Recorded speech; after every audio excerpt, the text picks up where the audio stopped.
Hola chicos, bueno, bienvenidos a la clase de legislación ambiental para técnicos en minerías. Mi nombre es Giovanna Maya, voy a ser su profesora en este ramo. Esta clase es la clase de bienvenida. La verdad es que ya me ha tocado trabajar en este formato online. Sabemos que es un año un poco complicado. Tenemos, cierto, un año que con bastantes situaciones anómalas. Estamos enfrentando este episodio de cuarentena. Esperemos que todos ustedes estén cumpliendo y estén en sus casas, porque acá lo principal es resguardar la salud de todos y todas, ¿ya? Eh, Vamos a tener estos tipos de clases virtuales, por lo menos las primeras 2 semanas, ¿cierto? Que son las más complicadas, donde nos han pedido que hagamos 14 días de cuarentena, y por eso es que semana a semana, dependiendo de cómo vaya avanzando este semestre, voy a ir subiendo las clases, ¿ya? Según la planificación que yo les voy a presentar a continuación. Bueno, como les dije anteriormente, mi nombre es Giovanna Maya. Yo soy de profesión ingeniera en administración agroindustrial. Tengo 2 posgrados. Tengo un MBA en gestión, un máster en Business Administration o un magíster en administración de empresas, ya en mención gestión. Y además tengo un máster en gestión y auditorías ambientales de la Universidad de León de España. Tengo 3 diplomados o 3 postítulos. Uno es de administración de empresas, el otro postítulo que tengo es de experto en gestión ambiental, y finalmente tengo otro postítulo que muy nuevo que acabo de terminarlo en el mes de enero, un diplomado en economía de los materiales o economía o ecodiseño, ¿ya? Que tiene que ver con todo lo que es los reprocesos, la ingeniería de diseño y replantearse cuidando siempre mirando al medio ambiente. Como ven, en términos de formación, tengo una formación bastante completa respecto a la temática ambiental. Como formación profesional o como referencias laborales, yo fui durante 7 años jefa de planificación territorial y medio ambiente del Cernatur región de O'Higgins, y además fui Seremi de medio ambiente durante el año 2014 al 2018 aquí en la región de O'Higgins. Por lo tanto, la temática de medio ambiente llevo bastante tiempo, desde el año 2005 trabajándola. Y además soy docente o académica durante 12 años ya acá en el AYEP y en otras casas de estudio, ¿ya? También actualmente trabajo en la Universidad de O'Higgins, desempeñándome en el área de medio ambiente.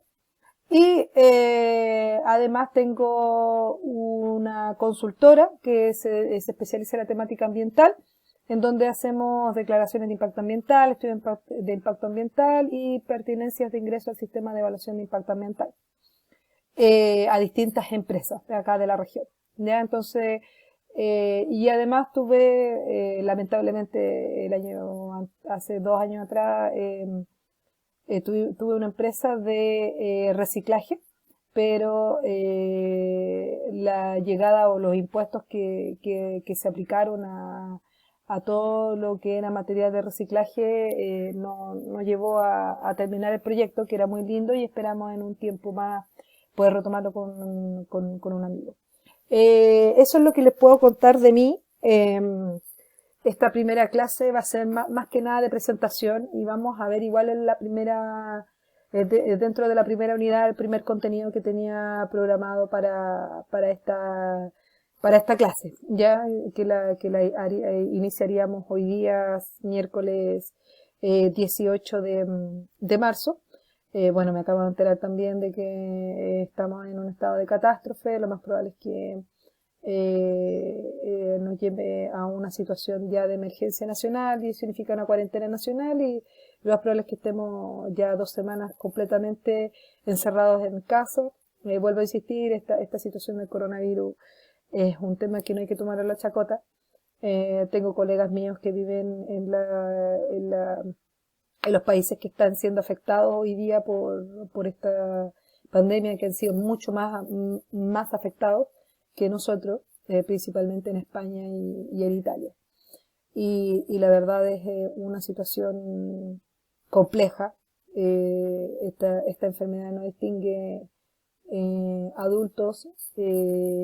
Niños es bastante lejano el caso de que un niño se pueda contagiar, pero sí los niños son grandes portadores del virus. Ya eso significa de que ellos pueden que no son asintomáticos, pero transmiten el virus y con facilidad, y las personas adultas, personas que sean crónicas, o personas que, adultos mayores sobre todo, son los principales afectados. ¿Ya? En Italia no deja de ser de que ya más de 2000 muertos, y no fuera nada el tema de los muertos, pero si tú tienes un familiar, y lo cual ha estado también, ha pasado en algunas situaciones de académicos, colegas míos, que han fallecido familiares y no se les puede dar respuesta. Entonces es complicado. Imagínate darle tu último adiós a un familiar querido y que no le puedas dar ni siquiera una sagrada sepultura. O sea, tienes que entregarlo y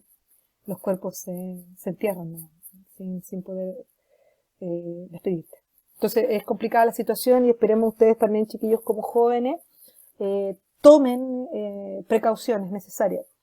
Puede que a ustedes no les toque, ¿ya? Puede que a ustedes sean portadores igual que los niños, pero no tomen esto como chacota. En Italia pasó exactamente lo mismo. El problema que hoy día está viviendo Italia es únicamente por el tema de los jóvenes, que los jóvenes no tomaron precauciones, viajaron, pensaron que eran 2 semanas de chip libre, y se fueron a distintas regiones en Italia y masificaron el virus, y hoy día por eso tienen en solamente 2 semanas y media ya tienen más de 2000 muertos. Imagínense, Italia es un país que tiene, que es bastante avanzado en comparación con nosotros. Es un país ya netamente desarrollado, que tiene una cobertura médica mucho más avanzada que nosotros. Entonces, el problema de acá en Chile, que yo tengo también colegas, amigas, tengo muchas amigas que son médicos y que están dando su vida entera para que esta pandemia por lo menos puedan poner España en frío y no se colapse el sistema que hoy día tenemos. Esa es la principal preocupación, ya es porque en algún momento va a colapsar nuestro sistema de salud, y eso va a significar de que por falta de camas, por falta sobre todo de ventiladores mecánicos, que eso es lo que más necesita el enfermo hoy día, porque recuerden de que esta enfermedad es un virus, así como una gripe, y el problema es que afecta a los pulmones, y por lo tanto la capacidad respiratoria disminuye, y por eso es necesario entubar a las personas y además colocarles ventiladores mecánicos. Entonces, si no hay suficiente, téngalo por seguro de que esa persona lo más probable es que no reciba los tratamientos médicos y sea su deceso, que es lo que está pasando hoy día en Italia, en donde ya llegaron a tal nivel de colapso que están decidiendo quién vive y quién muere, así de simple, y están dejando a los adultos mayores morir porque para poder salvar la vida de los jóvenes, ¿ya? Y jóvenes que no tomaron precauciones. Entonces, bueno, quería comenzar esta clase más que nada para poder hacerles sentido de la preocupación nosotros como docentes, no tan solo de aquí de la IEP, de las distintas instituciones de educación superior donde yo hago clases. Nos han pedido de que tengamos estas clases virtuales, en donde los preparemos a ustedes, pero también hacer un llamado a que vamos a entregar todas las herramientas del mundo, todas las herramientas para que tengamos un semestre, si bien es cierto, anómalo, pero que tengamos un buen término. nosotros estamos dispuestos a seguir todos los protocolos que se necesitan desde casa. Eh, para todos es difícil, me imagino que el tema de la comprensión, estar encerrado viendo un video no es fácil, pero en el caso mío también es complicado. Tengo dos chiquititas que están todo el rato haciendo, ¿cómo se llama mamá? Porque estamos aburridas, porque estamos encerradas, etcétera. Pero bueno, hay que tomar las precauciones. Mis hijas son crónicas, son asmáticas y por lo tanto tenemos que, por ellas es lo que estamos desarrollando hoy día. Bien, a lo nuestro, ¿ya? Yo les voy a mostrar en estos momentos, esperen un poco.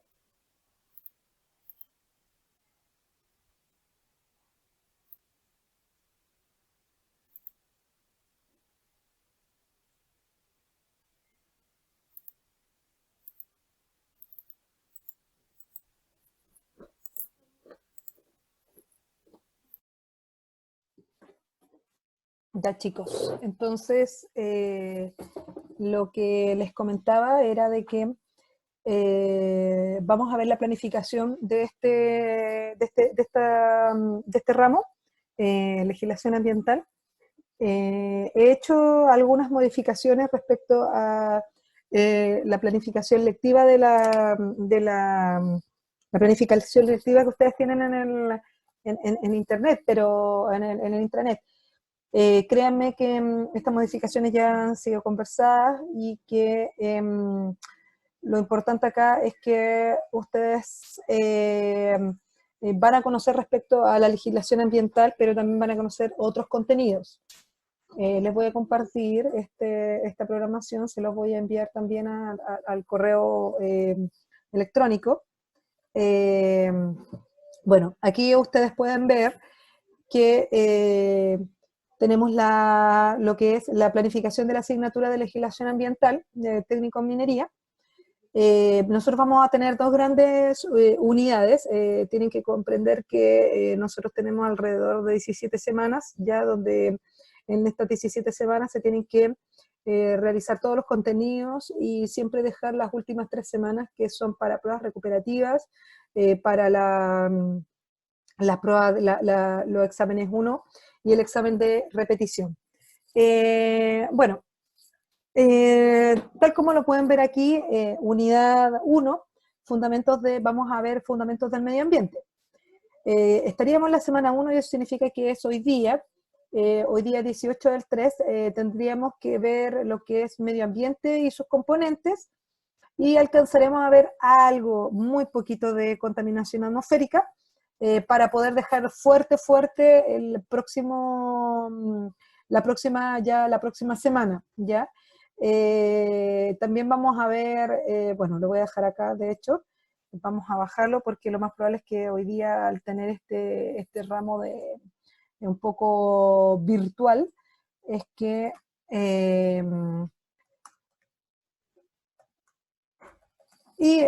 vamos a ver esta corrección. Entonces tendríamos en la segunda semana, el 25 del 3, tendríamos la contaminación atmosférica.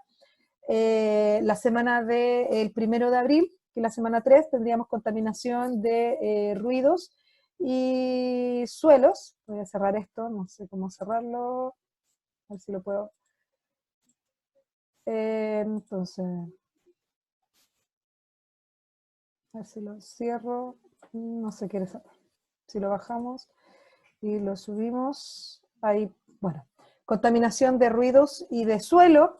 La cuarta semana tendríamos contaminación de agua.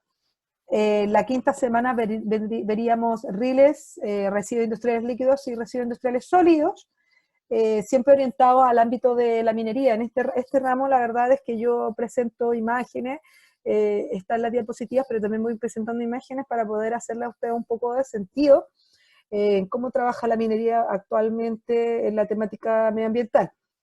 Y finalmente tendríamos la primera prueba el 22 de abril. Después veríamos la segunda unidad es leyes y normativa ambiental.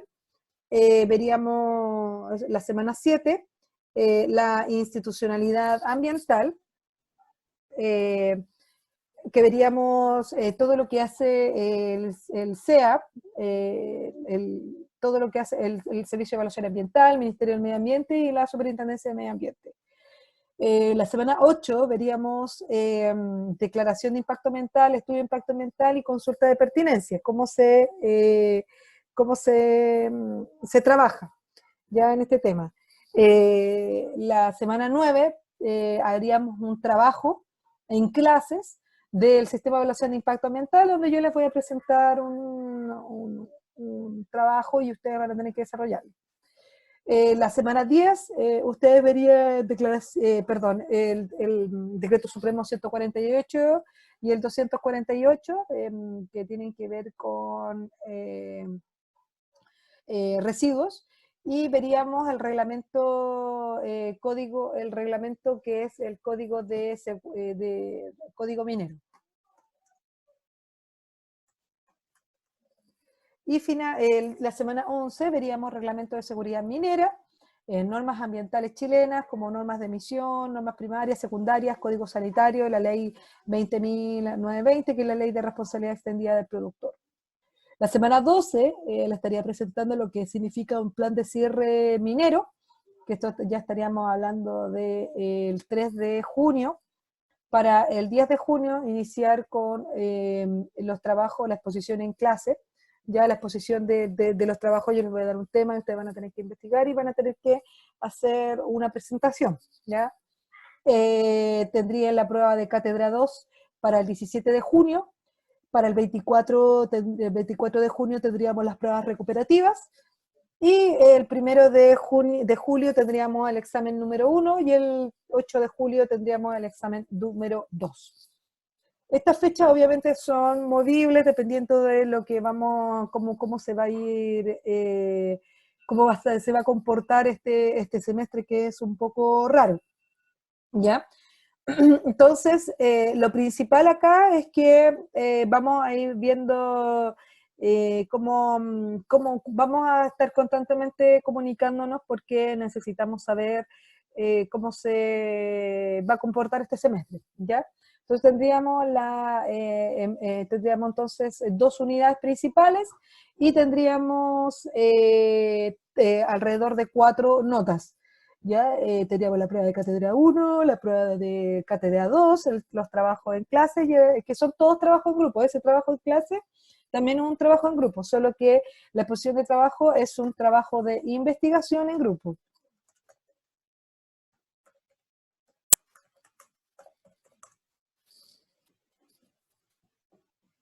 Bien, cualquier duda, chicos, ustedes me las hacen saber. Yo les voy a enviar mi correo en el mismo correo que les va a llegar al delegado del curso.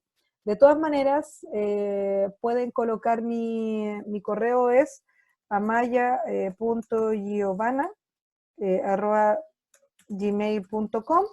Me pueden hacer llegar dudas. Ese es mi correo personal, que es el que estoy siempre constantemente leyendo. Lo más probable es que les vaya a llegar también el correo mío a través de la página del correo AYEP. No me recuerdo cuál es mi correo AYEP ahora ya, pero bien, lo importante acá es que vamos a estar constantemente comunicándonos. Entonces, voy a buscar la otra. Ya. Entonces, les voy a compartir entonces lo que vamos a ver en esta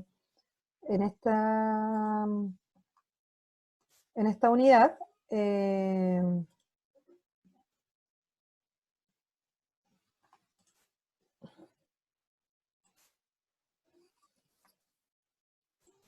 Bueno, legislación ambiental, entonces, bueno, yo ya me presenté, les dije cuáles son mis títulos. Y la unidad 1 que vamos a ver es Introducción al Medio Ambiente o Fundamentos Ambientales, ¿ya? Primero partamos con qué es lo que entienden ustedes como medio ambiente, ¿ya? Bueno, primero que todo, el medio ambiente es todo aquello que nos rodea, ¿ya? En ese sentido es que cuando nosotros hablamos de medio ambiente, podemos decir nuestro medio ambiente casa, hogar, nuestro medio ambiente de trabajo, nuestro medio ambiente naturaleza. Generalmente las personas tienden a decir que el medio ambiente es como la naturaleza, lo relacionan con eso. Pero medio ambiente es todo aquello que nos rodea, ¿ya? Ambiente, cuando no sé si hoy hay un ambiente agradable en esta oficina, estamos diciendo de que aquello que nos rodea nos hace sentir que estamos confortables, ¿ya? Lo importante acá es que algunas definiciones nos indican de que el medio ambiente, si bien es cierto, es todo aquello que nos rodea, también tiene que ver con la interacción entre la sociedad, o mejor dicho, entre los seres humanos y con la naturaleza, y que debido a esa interacción siempre van a generar consecuencias.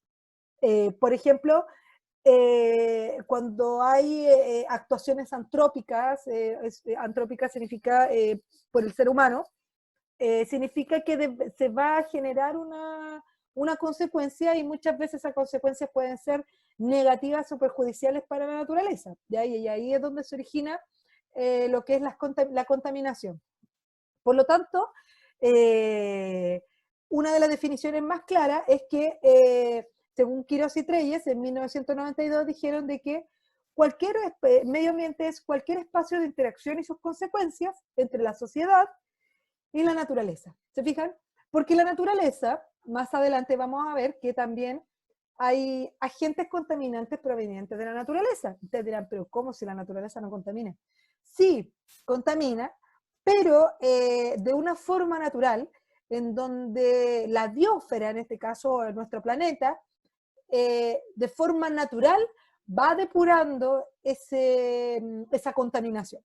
Por ejemplo, un volcán, la erupción de un volcán. La erupción de un volcán genera muchos gases que son muy tóxicos para la salud humana, y que por eso es que cuando hay una erupción volcánica se toman todos los resguardos necesarios, porque primero que todo hay un efecto en la salud humana, producto de los polvos, ¿cierto? Por los gases que se originan, el sobreexceso de dióxido de carbono, porque cuando uno de los principales gases que tiene, en este caso los volcanes, es dióxido de carbono, y eso en una amplitud muy grande,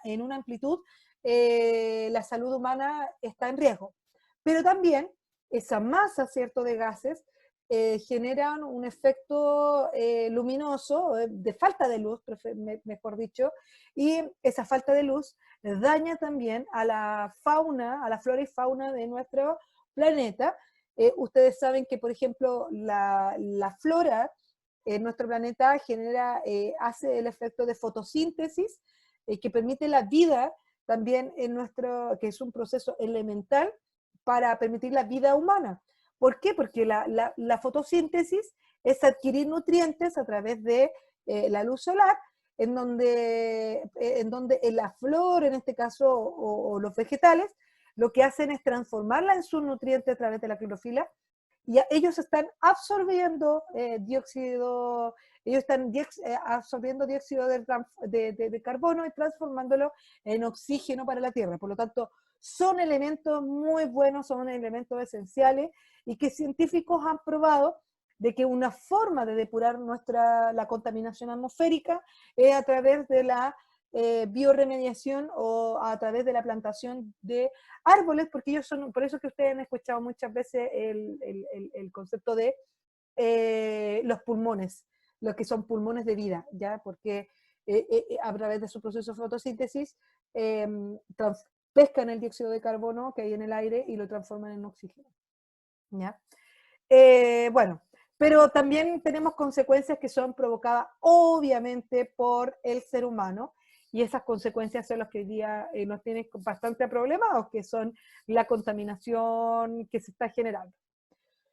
Bueno, según Sauvé, en 1997 nos dice que medio ambiente y naturaleza, está el medio ambiente y naturaleza, que es el medio ambiente que nos rodea pero de forma natural, árboles, flora, fauna, etc. Y el medio ambiente recurso, que es todo aquello que yo necesito para producir algo. Medio ambiente problema, cuando nos genera un impacto negativo. Medio ambiente, medio de vida, algo que nos genera ciertas fuentes de vida, como los árboles, etcétera. Medio ambiente biosfera, que es el ecosistema, nuestro planeta. Medio ambiente, proyecto comunitario, etcétera. Existen diferentes tipos de medio ambiente que nos rodea. Lo principal acá es que en nuestro medio ambiente, ¿qué es lo que nos rodea? Tenemos que ver qué es lo que nos rodea. Y para eso existen dos componentes, dos medios fundamentales en nuestro medio ambiente, que es todo aquello que nos rodea, ¿cierto? Que es la interacción entre la sociedad y la naturaleza y que eso genera consecuencias. Esa es la definición. El medio ambiente se divide en dos tipos de medio ambiente, que es el medio ambiente físico y el medio ambiente humano. El medio ambiente físico, tenemos todos los componentes que son atmósfera, suelo, agua, flora, fauna, minerales y energía, que los vamos a ver uno a uno en esta clase. Y el medio ambiente humano, que son las actividades humanas, o mejor dicho, todo lo que es antrópico, o todo lo que es artificial, ¿ya? Porque todo lo que hace el ser humano es artificial, ¿ya? Vamos a ver cada uno de estos componentes, independiente de las definiciones de cada uno.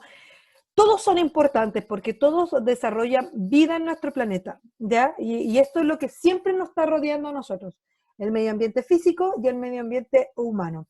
También tenemos medio ambiente químico, ¿ya? Pero en esta oportunidad vamos a desarrollarlo en el medio ambiente físico. Pero para poder saber cada una de las definiciones, tenemos que saber qué es lo que es el término de recursos naturales. Cuando nosotros hablamos de los recursos naturales, nos dice que un recurso, según términos económicos, un recurso es todo aquello que yo necesito para producir algo. Eso es en términos económicos. Pero si lo llevamos a términos naturales, sería todo aquello que yo necesito de la naturaleza, ¿cierto? Para poder producir algo. Por ejemplo, un recurso natural. ¿De dónde la luz, la energía eléctrica? Viene principalmente de los ríos porque tenemos centrales hidroeléctricas, que es un proceso, es una energía renovable no convencional, ¿ya? Porque las convencionales son la utilización de productos fósiles como el carbón, ¿ya?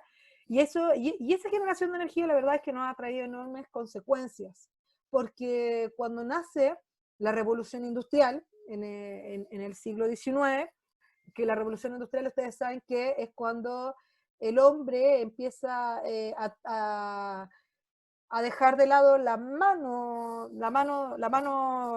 del hombre para poder transformar esas manos que necesitaba para producir un elemento con las maquinarias. Y las maquinarias que se usaban en ese tiempo eran maquinarias a carbón, ¿ya? Entonces, eso generó un impacto significativo en nuestro medio ambiente y hoy día una de las principales fuentes eléctricas es el carbón, y el carbón la verdad es que genera mucho, mucho daño. Producto de ello, aquí en términos nacionales, es que Quintero o Quintero Puchuncaví se ven tan afectados porque hay centrales hidroeléctricas y esas centrales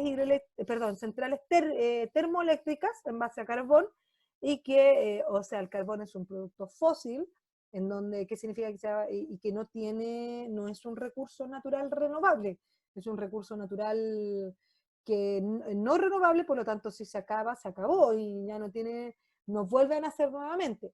Y además que genera importantes gases que son ampliadamente generan un impacto significativo en la atmósfera.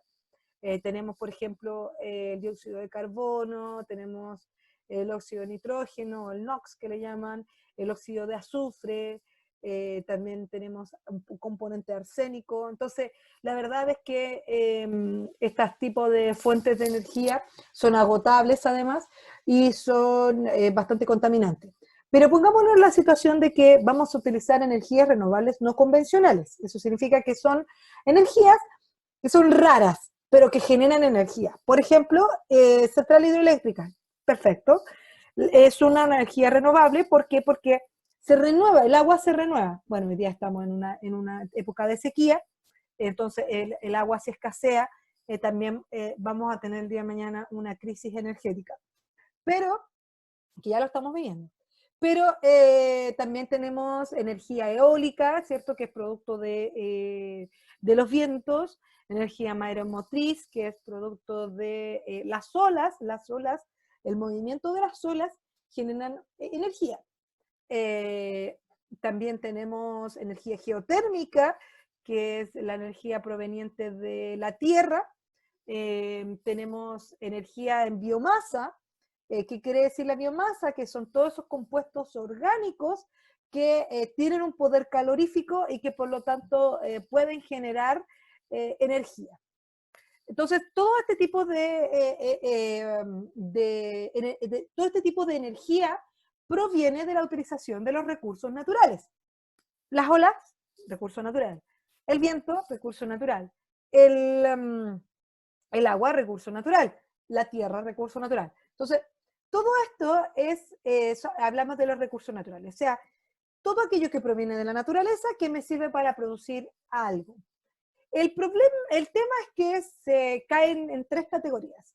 La primera categoría son los recursos naturales renovables. ¿Qué quiere decir esto? Que se renuevan, o sea, que tienen la capacidad de que vuelvan a nacer. Pero lo que tenemos que asegurar como sociedad es que la tasa de renovación sea mucho mayor que la tasa de ocupación o de la tasa de consumo del hombre. ¿Por qué? Porque si nosotros sobreconsumimos, no le estamos dando espacio al agua para que se pueda regenerar. Tenemos los recursos naturales no renovables, que son los fósiles. Eso significa, por ejemplo, el carbón. El carbón necesita cientos de millones de años para regenerarse nuevamente. Por lo tanto, los no renovables son aquellos que demoran muchos años en poder renovarse nuevamente. Y los recursos naturales potencialmente inextinguibles, que tienen que pasar millones de millones de millones de millones de años. Por ejemplo, el sol. El sol es un recurso potencialmente inextinguible. ¿Se puede extinguir? Claro que sí, porque si hay la teoría del Big Bang, ¿cierto? Si hay una supernova es una estrella muy grande, ¿cierto? En que en algún momento puede explotar y ahí genera una especie de Big Bang. Pero el tema es que para que eso ocurra, tienen que pasar millones, cientos de millones de años.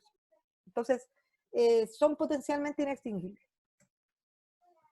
Bueno, veamos cada uno de los componentes del medio ambiente. Habíamos dicho que los componentes naturales o los componentes del medio físico teníamos atmósfera, tenemos agua, suelo, flora, fauna, energía, ¿ya? Entonces vamos a ver cada una de ellas. Atmósfera, bueno, atmósfera es la capa gaseosa que nos envuelve, en que está compuesta de gases, y nuestros principales gases son el oxígeno y el nitrógeno, porque de ellos tenemos el 99% del volumen total de gases. Eso significa que solamente en oxígeno y nitrógeno ya tenemos 99%. El resto son otros tipos de gases que los vamos a ver en un cuadro a continuación. ¿Cuáles son las características físicas de la atmósfera, física y química? Bueno, densidad, presión y temperatura, ¿cierto? Porque, por ejemplo, cuando nosotros estamos, por ejemplo, escalando, estamos yendo a una montaña, mientras más subimos, más nos elevamos, nos estamos más alejando del nivel del mar. Y por lo tanto, vamos a tener mayor presión, nos va a faltar oxígeno y nos vamos a sentir más pesados. Por lo tanto, las propiedades físicas y químicas de la atmósfera varían según la densidad, la presión y la temperatura. Y también varían según la altitud que tenga, porque tenemos 4 capas que envuelven a la atmósfera, en este caso. Tenemos la troposfera, la estratosfera, la mesósfera y la termósfera, que los vamos a ver a continuación. Bueno, ahí ustedes pueden ver cuál es la composición del aire en nuestra atmósfera. Fíjense que nitrógeno, el 78% es nitrógeno, mientras que oxígeno es el 20%, imagínense. Ahí ya 21 más o menos. Entonces ya ahí tenemos el 99%, y ya lo demás corresponde a argón, vapor de agua, dióxido de carbono, neón, helio, kriptón, hidrógeno, ozono.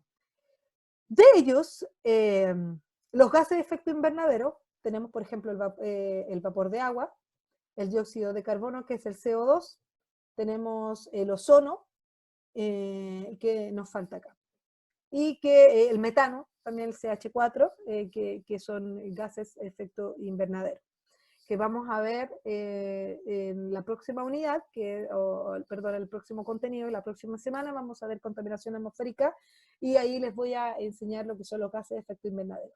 Pero acá lo principal es que tenemos dos tipos de gases que son importantísimos en nuestra atmósfera, que tenemos el nitrógeno y el oxígeno, mayor cantidad del nitrógeno, que corresponde al 98%, y el 21% al oxígeno. Bien, entonces vamos a continuar con esta en atmósfera. Tal como les comentaba, entonces, tenemos que el 99% entonces era oxígeno y nitrógeno. Bien, aquí vemos las capas de la atmósfera en esta diapositiva, y podemos ver que en la troposfera, que es como la primera capa que envuelve la Tierra, que está situada más o menos alrededor de 10 kilómetros de altura.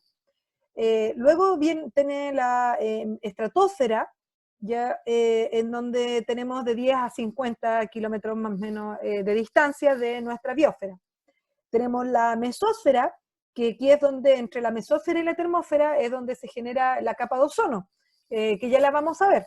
Recuerden que, bueno, la capa de ozono, para adelantarles algo, que es aquella capa, ¿cierto?, que tiene este gas ozono, y que el ozono lo que hace es disminuir los rayos ultravioleta que provienen del sol, y que si no estuviera la capa de ozono, la verdad es que nosotros nos quemaríamos así completamente.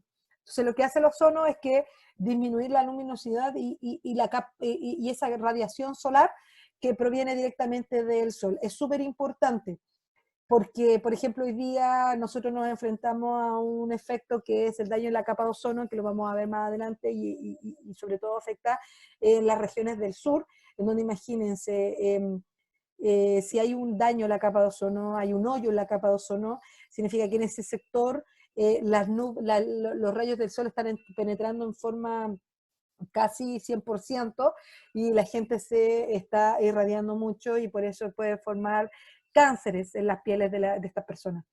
Tenemos la termósfera, que ya es la penúltima capa que envuelve la Tierra, y está ubicada entre los 80 y los 500 kilómetros, que es bastante grande. Y finalmente tenemos la exósfera, que ya es la última capa que rodea la Tierra antes de llegar al espacio exterior. Mientras más alejados estamos de nuestra biosfera, de nuestra planeta, me refiero a la Tierra, más alejados estamos de la gravedad. Por eso que mientras más nos acercamos al espacio exterior, nuestro cuerpo pierde esa pesadez, y podemos tenemos muy poca, no masa, pero sí densidad, ¿ya? Por lo tanto, estamos próximos, ya estamos saliendo de nuestra atmósfera, y por eso que perdemos gravedad. Y por eso que las personas que van al espacio exterior tienen que tener trajes especiales, sobre todo por el tema de la luz solar, porque si no les llega en forma repentina y pueden quedar ciegos, etc.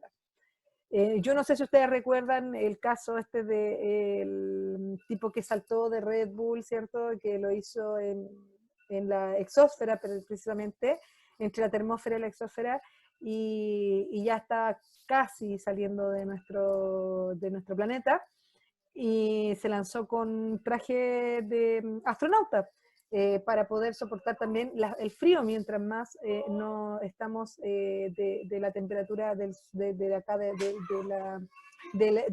nuestro planeta, más estaríamos en frío, ¿ya? Otro componente de nuestro medio ambiente tenemos el suelo. El suelo básicamente es donde se desarrollan las plantas. Nuestro suelo, también llamado nuestra edafología, eh, tenemos diferentes tipos de suelo que son generados precisamente por el clima, la materia prima del material originario. ¿Qué significa esto? Que el material originario puede ser arcilla, puede ser piedra, etcétera, nos va a generar una característica distinta a nuestro suelo. Y obviamente está condicionado sobre periodos de tiempo. Esto puede ser que, por ejemplo, en zonas donde estemos más erosionados, con mayor cantidad, mayores consecuencias del clima, nuestro suelo va también cambiando de propiedad, ¿ya? Por lo tanto, el suelo es el medio donde se desarrollan las distintas, nuestra vida, ¿ya? El suelo precisamente está compuesto por 3 capas. En ellas tenemos, por ejemplo, la capa superior, que es la que contiene aire, agua y martillo. El mantillo está como capa que envuelve, que es producto de la soja, producto de la materia orgánica, etc. Todo aquello que también nos permite descomponer nuestra materia orgánica. El mantillo entonces son hojas, son troncos, materia orgánica que está en el suelo. Tenemos el mantillo, entonces lo que les comentaba, está formado por restos de plantas, animales muertos, partículas minerales y arena. La capa intermedia, que tiene piedras, arena, arcilla, y que obviamente tiene menor cantidad de agua. Ojo, mientras más estamos cerca de la primera capa, de la capa superior, más cantidad de agua existe. Y finalmente ya tenemos la última capa, que es la que es formada netamente por grava, por roca madre. Ya si nosotros vemos, por ejemplo, la primera capa entonces sería el humus, la segunda capa estaría compuesta por arcilla, limo, arena gruesa y arena fina, y finalmente tendríamos la grava y la roca madre. Entonces, mientras más nosotros cavamos, ¿cierto? Más cavamos, vamos a encontrar las diferentes capas edáficas o las diferentes capas del suelo. Entonces, primeramente, tenemos la capa superior, donde es humus y arcilla, y que contienen gran cantidad de agua y aire. Y tenemos la segunda capa, que es la que está compuesta por limo, arena gruesa, arena fina, que es la capa intermedia, y la capa inferior, que tendríamos piedras más que nada, o rocas. Bueno, los tipos de suelos nosotros podemos encontrar suelos que son fértiles, pobres o ácidos. Áridos, perdón. Los suelos fértiles son aquellos suelos donde tú puedes perfectamente plantar y tiene las características tanto físicas como químicas para que tu planta se pueda desarrollar de mejor forma. Pues son suelos fértiles, o sea, significa que tiene la capacidad de desarrollar vida. Los suelos pobres son aquellos que carecen, o suelos infértiles, que carecen de componentes físicas y químicas y hacen que sea muy poca probabilidad de que se desarrollen plantas, ¿ya? Generalmente los suelos pobres son producto de acciones antrópicas que han hecho un efecto de desertificación en los suelos. La desertificación en los suelos son la pobredumbre de propiedades químicas y físicas que permiten darle origen al suelo. O como por ejemplo decimos que son suelos desiertos, Pero ojo, la palabra desierto proviene de la naturaleza y desérticos proviene de acciones antrópicas, o sea, son acciones del hombre que han desarrollado un suelo desértico. Y los áridos que tienen gran cantidad de árido, por lo tanto la vida se hace prácticamente nula, que ahí tenemos, por ejemplo, todo lo que es los desiertos. ¿Ya? Está formada, el suelo árido tiene muy poca humedad, está formado sobre todo por rocas o arena suelta, lo que les comentaba, suelos que son ya prácticamente no hay capacidad de vida. Bueno, si nosotros vemos esta fotografía, tenemos, por ejemplo, decimos que tenemos suelos rocosos y pedregosos, ¿cierto? Suelos que, por ejemplo, contienen mayor dimensión en rocas y rocas, rocas y piedras. Por ejemplo, si nosotros vamos a un cerro, a ver, limitémonos aquí en nuestra geografía, precisamente en Rancagua. Suelos rocosos y pedregosos, por ejemplo, cuando nosotros vamos por la carretera del Ácido, podemos ver que estos cerros se componen en su mayoría de piedras y rocas, ¿ya? Y tienen espinos, tienen flora nativa, pero la verdad es que no son en su mayoría rocas y piedras. Los suelos arenosos, ¿cierto? Que suelos que contienen gran cantidad de arena. Los suelos arcillosos, que hay bastante sequedad, y por lo tanto su mayor componente es la arcilla. Los suelos limosos, que son suelos que mantienen características como para poder desarrollar vida. Los suelos orgánicos, que son suelos que son fértiles en su mayoría, y los suelos francos, que son suelos que se generan producto de sacar, ¿cierto?, la flora y en ese sentido te permite que puedas desarrollar vida nuevamente. Los suelos arenosos está conformada principalmente ¿cómo se llama?, por arena. ¿Ya? No son aptos para la agricultura porque no tienen agua y textura. ¿Ya? La textura es súper seca, es áspera, pero lo bueno de estos tipos de suelos arenosos es que tienen altas temperaturas y cuando tenemos suelos arenosos podemos desarrollar flora exótica. Por ejemplo, si nosotros vemos acá en nuestra sexta región, para el lado del secano costero hay suelo bastante arenoso y por lo tanto se puede desarrollar perfectamente suelos forestales, eucaliptos, pinos, ellos pueden desarrollarse perfectamente con suelos arenosos. Los calizos, bueno, son suelos que contienen grandes cantidades de caliza y generalmente son suelos tipo blancos, ¿ya? El blanco es su característica principal. También son secos y son bastante áridos, pero lo principal que tiene acá es que este tipo de suelo es que las plantas no retienen bien sus nutrientes, y si no retienen bien sus nutrientes tendríamos una planta bien pobre, bien anémica, no con las características suficientes para sobrevivencia.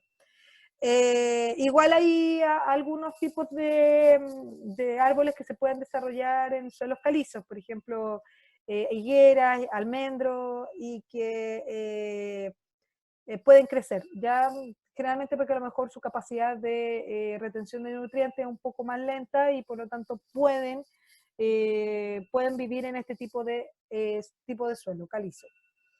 Y los arcillosos tienen con su mayor componente arcilla, tienen unos granos bastante pequeños y por lo tanto dan un color como medio amarillento. ¿Ya?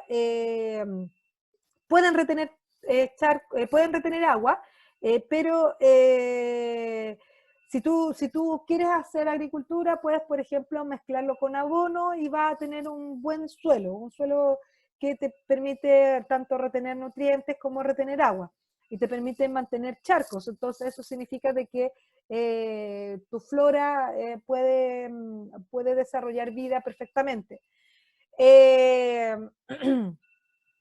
hay algunos árboles que tienen alguna, no son buenos para este tipo de suelo. Por ejemplo, álamo blanco, nogal, melisa. La idea principal acá es que los suelos arcillosos, si tú los mezclas con abono, te puede generar una planta bastante buena. Humíferos que retienen, tienen una gran cantidad de humus o de material químico, perdón, material orgánico, sí tienen perfectamente, pueden retener agua, pueden retener nutrientes, son bastante fértiles, y aquí puede germinar cualquier tipo de planta. Pedregosos, están compuestos por piedras y rocas, al igual que los suelos arenosos, retienen alta temperatura, pero es difícil que se pueda desarrollar actividad agrícola ahí, ¿ya? Porque no retiene nutrientes, entonces es bastante complicado. Y los mixtos, bueno, que tienen características de todo y esos son bastante buenos porque pueden tener humus, pueden tener piedras, pueden tener calizas, etc. ¿Ya? Esos son los tipos de suelos que nosotros podemos encontrar. La erosión por el suelo es el desgaste que se produce cuando tenemos el clima y el agua, ¿ya? Por ejemplo, cuando nosotros vemos suelos muy erosionados, significa de que la acción del viento y del agua ha desarrollado este tipo de acción. Si nosotros vemos esta fotografía, vemos que aquí hay una erosión producto de una escorrentía ya que hubo. Por ejemplo, ¿se acuerdan de la época cuando hubieron estos aluviones allá en Copiapó y el principal problema era cuando se salió el relave? Bueno, cambió la radiografía o la geografía del territorio y las componentes gráficas también cambiaron y mató a alta población agrícola este tipo de desastre. Y eso también causó que hoy día tengamos suelos bastante erosionados y cuando son erosionados tienen una gran cantidad de minerales y que pueden perfectamente perder características, la flora puede perder características, ¿ya? Eh, la verdad es que mientras más plantas tengamos, mayor es la capacidad de no tener suelos erosionados. Si nosotros tenemos poca planta, la erosión es mucho más fuerte porque penetra el viento, penetra el agua y se nos puede generar un tremendo caos, que es lo que pasó con allá en Copiapó. Bueno, las propiedades físicas del suelo, tenemos propiedades, por ejemplo, del color. El color del suelo previene principalmente de qué minerales y qué materia orgánica podemos encontrar. Ya generalmente cuando vemos suelos más oscuros porque tiene gran cantidad de materia orgánica. Si son más rojizos, significa que hay harta circulación de agua y de aire. Y si son pálidos, significa que tienen muy poca materia orgánica y que la verdad es se han mantenido como pozones y como barro, y eso ha generado de que hoy en día no haya una erosión en el suelo y por lo tanto ha perdido el color, ¿ya? Tenemos, o sea, mientras más oscuro, mucho mejor, porque significa que hay más cantidad de materia orgánica. Rojizo, hay harta circulación, harto agua, pero si son pálidos, la verdad es que no han retenido mucha materia orgánica durante harto tiempo. La textura, que tiene que ver con la granulación de la tierra, en este caso. Si son arena, obviamente son partículas mucho más pequeñas. Si son limos, entre 0,05 a 0,02 miligramos. La arcilla, milímetros, perdón, la arcilla menos de 0,002 milímetros que podemos encontrar. Entonces, la textura está relacionada con la granulosidad y por el tamaño, ¿ya? de este grano. La estructura, bueno, que Mientras más circule el aire, mientras más circule el agua, la verdad es que es mucho mejor el tipo de suelo. La estructura tiene que ver con la capacidad que tenga para poder hacer circular el aire, poder hacer circular el agua, porque así se permite una mejor flora. Aquí dice claramente de que el macroporos, que es donde circula el aire y el agua, y los microporos que almacenan el líquido. Lo esencial acá es que sea mixto, entonces que permita la circulación, la verdad es que no la encauce, no la mantenga en un solo sector el agua. Bueno, la capacidad para retener el agua, cómo son sus... cuando tenemos precipitaciones, la idea es que haya mayores correntías. Eso significa de que permita la corriente dentro del suelo. La retención del agua va a depender únicamente por la cantidad de poros que tenga. O sea, macroporos permite aire, permite correntía, microporos retiene líquido. ¿Ya? Si hay un sobreexceso de aire, significa que puede haber una podrición de la planta. ¿Ya? Si es capaz de retener harto líquido, pero también tiene una buena circulación, también puede generar grandes capacidades en la planta. Bien, y el agua. El agua es una de las principales componentes del medio ambiente porque el agua es la fuente de toda vida, ¿ya? Es complicado mantenerla en un estado puro porque ustedes saben que el agua tiene tres propiedades físicas que son estado líquido, estado líquido, sólido, gaseoso. Y además que el agua permite ser renovada a través del ciclo hidrológico. Si nosotros vemos este dibujo, podemos ver claramente qué es lo que es el ciclo hidrológico. Vemos que, por ejemplo, los glaciares, que son está el agua en estado sólido, por efecto de la temperatura, va a empezar a formar ríos, ¿cierto?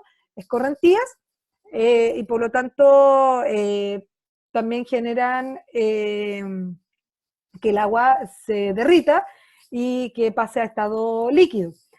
En algún momento llega al mar, pero mientras tanto hay agua que se va evaporando y ahí pasa el agua en estado gaseoso, es agua que se va evaporando, se condensa y se va hacia las nubes, y las nubes en algún momento precipitan y pueden precipitar agua en estado líquido y en estado sólido, como la nieve, ¿ya? Entonces el ciclo hidrológico permite la renovación del agua, eso es lo más importante. Evaporación, ¿cierto? Condensa las nubes, precipitan, pueden precipitar sólidos o líquidos. Y que si es sólido, la nieve en algún momento con la alta temperatura va a transformar el líquido con escorrentías, con ríos y lagunas, etcétera, y va a llegar el agua al océano. Todo esto genera vapor de agua. Ese vapor de agua en exceso se llama, son gases efecto invernadero, que ya los vamos a ver en efecto invernadero. Bueno, la flora es el conjunto de todos los vegetales que existen en nuestro planeta. Se clasifican en fanerógamas, que son las flores visibles, y criptógamas, que son las flores invisibles, que las flores no se ven. Por ejemplo, los helechos, las algas, los musgos, que ustedes no pueden ver cuál es la flor. Pero sí, por ejemplo, las fanerógamas que tenemos, por ejemplo, un guindo, un almendro, un nogal, etc. ¿Ya? Se clasifican según su hábitat. Puede ser en flora fluvial, que son lugares donde hay harta lluvia. Pueden ser flora nativa, que son floras que son propias del lugar, que son endémicas, o sea, nacen ahí y no se ven en otros lados. Por ejemplo, el copihue. El copihue es una flora que se ven en el sur de Chile, y tú lo ves solamente en el sur de Chile. Yo he tratado de traer copihue aquí a la sexta región y no me ha resultado. Flora fluvial habitan en zonas que son muy húmedas, por ejemplo, el sur de Chile. Silvestre, que nace sin ninguna planificación, o sea, nació nomás, ¿ya? La flora marina, que es la que está propia en los océanos, invasoras, que son, por ejemplo, las malezas, la microflora y la macroflora, que la vamos a ver a continuación.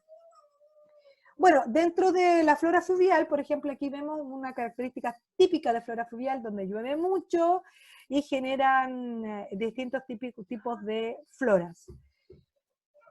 La microflora son microorganismos que están en el suelo y que favorecen a la descomposición de la materia orgánica, ¿ya?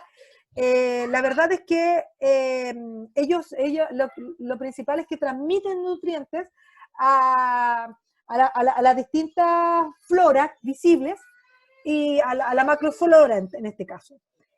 Favorece la fotosíntesis y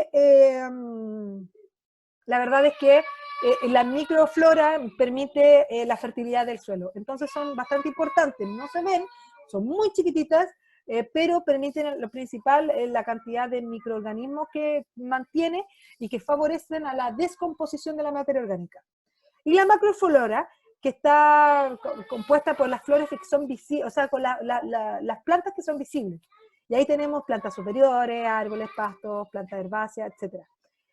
Nos protegen de la luz solar, nos protegen de la regulación de la temperatura y de la humedad del suelo también. Ya mientras más agua, mientras más árboles o más macroflora tengamos, también nos permite poder depurar nuestra atmósfera a través de los procesos de fotosíntesis, en que es la transformación del CO2 al oxígeno. La fauna, que está compuesta, ¿cierto?, por nuestros animales y que viven en una determinada zona o región.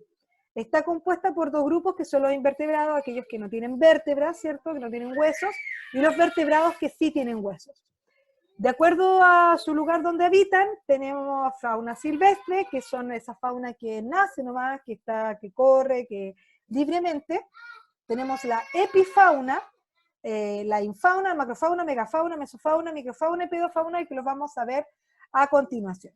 Y la utilidad de las especies, bueno, tenemos que exige domesticaciones para el lugar, para la caza, producción industrial, por ejemplo, en grandes cantidades porque queremos desarrollar carne, y la agricultura, que tenemos, que por ejemplo queremos desarrollar animales para para la misma agricultura, por ejemplo, las ovejas, los caballos, etc. Macrofauna. Bueno, la macrofauna está integrado por animales que tienen alrededor de un cuerpo de 2 milímetros. O sea, son bastante pequeños, en ancho es bastante pequeño, pero ojo, son mayores que los microfauna. Su modo de vida, pero ojo, la macrofauna de mayores de 2 milímetros, o sea, igual son de pequeñitos a más, ya los vamos a ver a continuación. Sus hábitos de alimentación, movimiento en el suelo, sus excreciones, o sea, lo que defecan. Es que lo importante acá de la macrofauna es que regulan los procesos del suelo y la fertilidad del suelo, ¿ya? O sea, permiten, al igual que, ¿se acuerdan de la microflora? Que eran los microorganismos que ayudaban a la descomposición, aquí también, porque ayudan también a descomponer a nuestra fauna, al material orgánico que viene de la fauna, para poder generar también fertilidad a los suelos. Aquí tenemos, por ejemplo, la macrofauna. Tenemos los artrópodos, ¿cierto?, que son animales que tienen con simetría bilateral, significa que son iguales. Nosotros no somos simétricos, ojo. Y que poseen un esqueleto externo fabricado por un polisacárido y una quitina, que permite que esto les genere una caparazón y por lo tanto son más duros.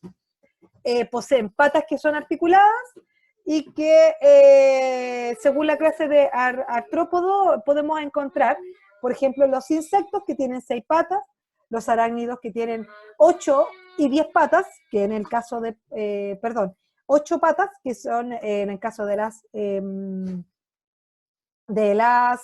todo lo que son los escorpiones, alacranes, y los arácnidos, que son las arañas.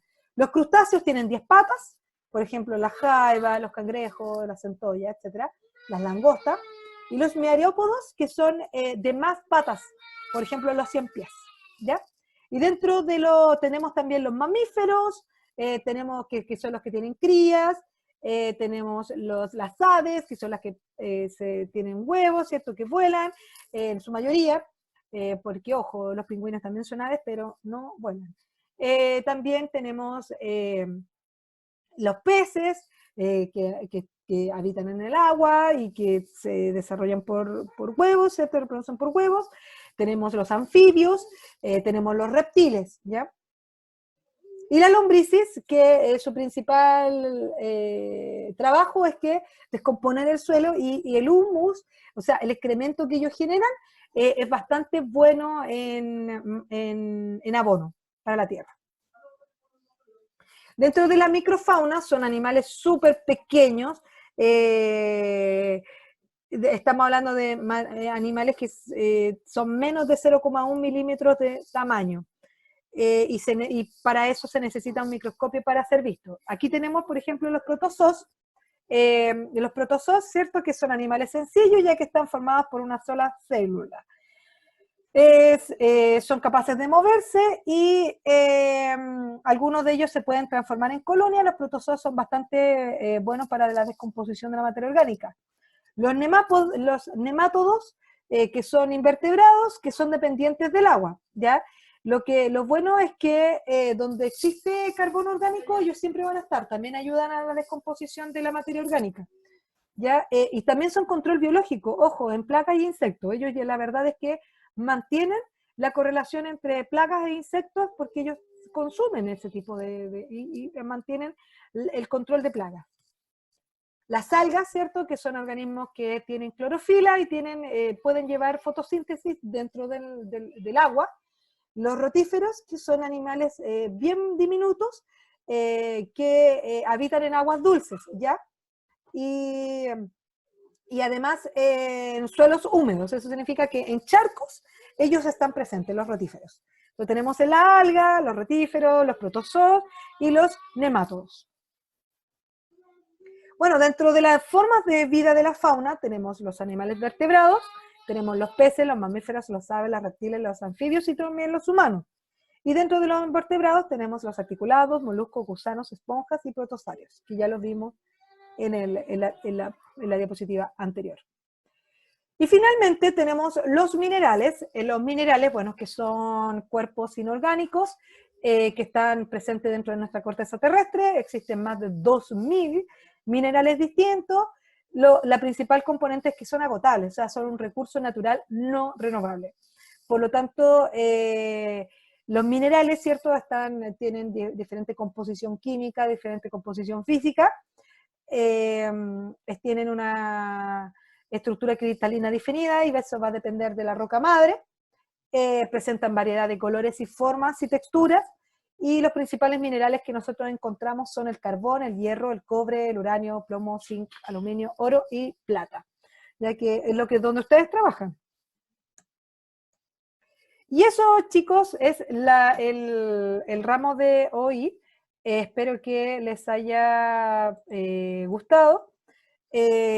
Vamos a hacer, mientras tanto, este tipo de formato hasta que tengamos nuevo aviso. Y cualquier duda que tengan, por favor, háganmela saber. Yo ya les di mi correo electrónico, pero por favor, ustedes vayan viendo clase a clase lo que vayamos dando en esta forma de pasar las clases online. Que estén muy bien, que tengan un buen fin de semana y a guardarse, ya, porque el tema nos compete a todos y entre todos nos tenemos que apoyar. Un abrazo y ya nos estaremos viendo y conociendo personalmente. Adiós.